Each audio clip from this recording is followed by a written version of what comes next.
ہمیں بھی تو آج کل بڑا کچھ یاد کرنا پڑتا ہے، مجبوراً ہی صحیح، پر چلو واٹس ایپ چلانا آ ہی گیا ہے نا سب کو. چلے مجبوری ہوگی بہت سارے لوگوں کی تو انہیں ای میل کرنی آ ہی گئی ہے نا، مجبوری ہوگی. تو ڈھیر سارے لوگ ہیں جن کو سٹیٹس لگانا بھی آ گیا ہے، چیک کرنا بھی آ گیا ہے، فوٹو چڑھانی بھی آ گئی ہے، لائکس دیکھنے بھی آ گئے ہیں، کومنٹس کرنے بھی آ گئے ہیں، سب پتہ چل گیا نا. تو اگر اتنی چیزیں سیکھ لی ہیں تو کیوں نہ دو چار نعتیں بھی نبی پاک کی سیکھ لیں. کبھی بیٹھے بیٹھے گنگنائیں، کبھی بیٹھے بیٹھے بات کریں، کبھی بیٹھے بیٹھے وہ ذکر کریں، کبھی بیٹھے بیٹھے حضور کی تعریف کریں. تو یہ جو تعریف حضور کی ہم کریں گے نا تو فائدہ یہ ہوگا کہ ان کی مہک نے دل کے غنچے کھلا دیے. دل کے غنچے، بور لوگ، مرجھائے لوگ، تھکے لوگ، پریشان لوگ، میرے امام فرماتے ہیں دل کے غنچے کھل جائیں گے، طبیعت تازہ ہو جائے. ان کی مہک نے دل کے غنچے کھلا دیے ہیں.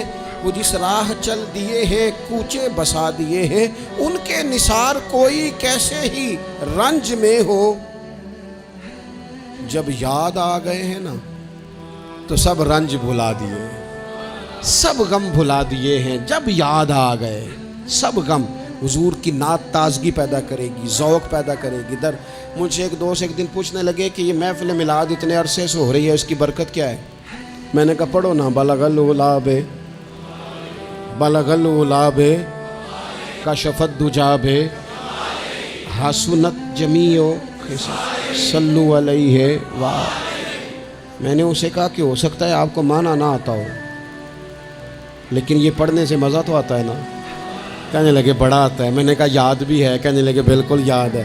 میں نے کہا کوئی پڑھنے والا اسے چھیڑ دے تو باقی ساری ربائی آپ پوری کر لیتے ہیں نا؟ کہنے لگے ہاں. میں نے کہا یہ محفل میلاد کی برکت ہی ہے. یہ برکت ہے کہ جب بار بار پڑھی گئی اس مولا یصلی وسلم دائما ابدا علی حبیبک خیر الخلق کلہم محمد سید الکونین والثقلین والفریقین من عرب ومن. آتا ہے نا سب کو؟ معنی تو نہیں نا سب کو آتا، لیکن پڑھنے سے مزہ تو آتا ہے نا. اس کا معنی یہ ہے کہ یہ میلاد کی برکت ہے کہ حضور کی نعتیں ہماری زبانوں پہ جاری کرا دیے. چھوٹے چھوٹے بچے نا گلیوں میں جھنڈے لے کے گھومتے ہیں، کہتے ہیں نور والا آیا ہے، نور لے کر آیا ہے. بڑی دل کو تسلی ہوتی ہے. اور رب ان لوگوں کا بھلا کرے جنہوں نے ہمارے بچوں کی زبانوں پر حضور کی نعتیں جاری کرا دی. دوستو، حضور کے تذکرے اپنی طبیعت میں طاری کریں اور خود بیان کریں. تو یہ کہ اچھا نعت خواں پڑھے، بڑی اچھی بات، لیکن خود بھی آپ ان لفظوں کو ادا کریں، ان جملوں کو اپنی زبان پر طاری کریں. یہ مزہ دیں گی، یہ سرور دیں گی، اس سے ذائقہ نصیب ہوگا.